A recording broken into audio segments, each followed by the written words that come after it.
My name is Shelly Svay, and I was asked to post my story from the other night out on this group so it would be easier for people to find.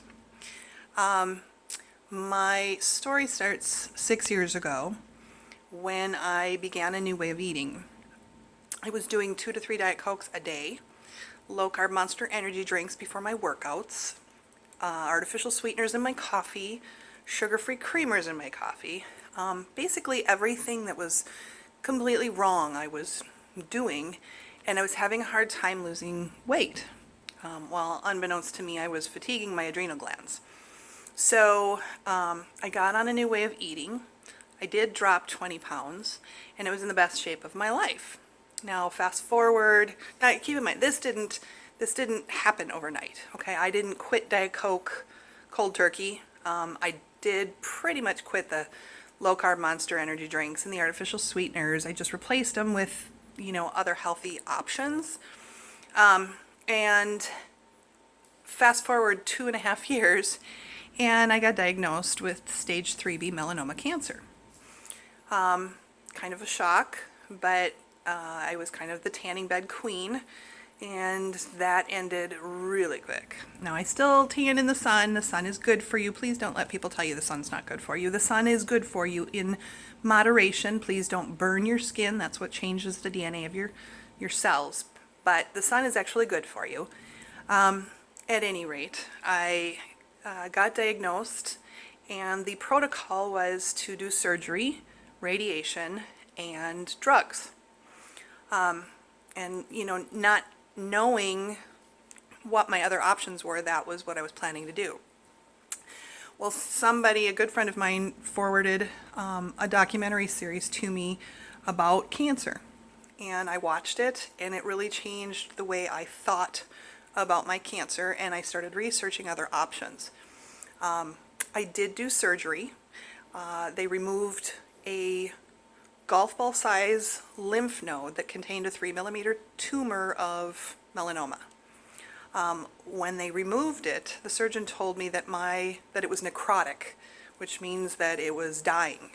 According to her, my body had killed 90% of that lymph node. Now, obviously, I can't be sure of this. This is my personal opinion. Please, I'm not a doctor. I don't even pretend to be one.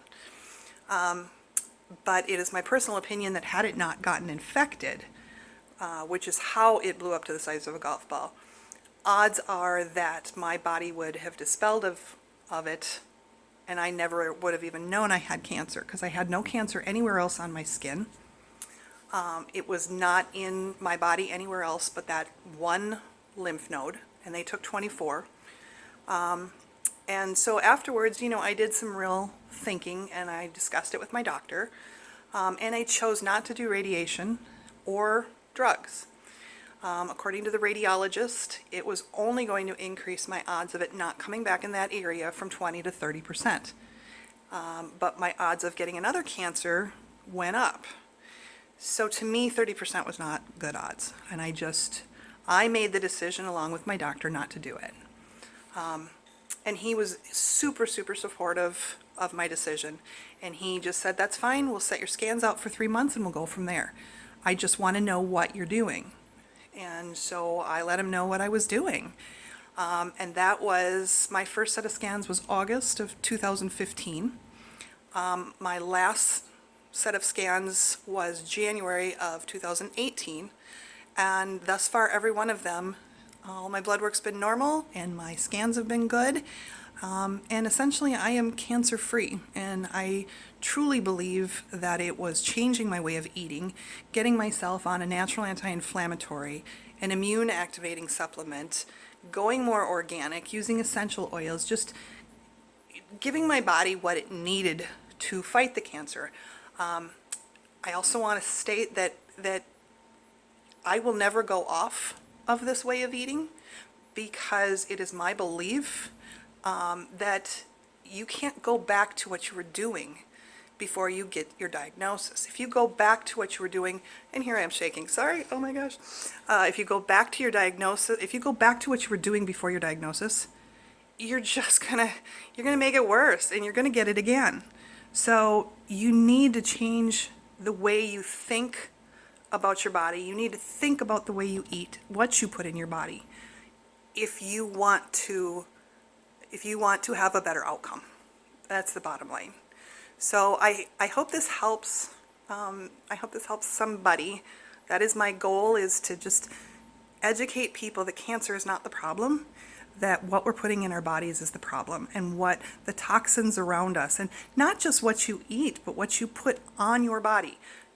Your shampoos, your soaps, your perfumes, your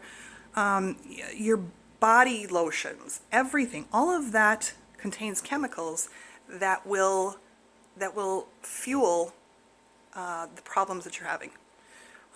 So thank you. I hope this helps, and God bless.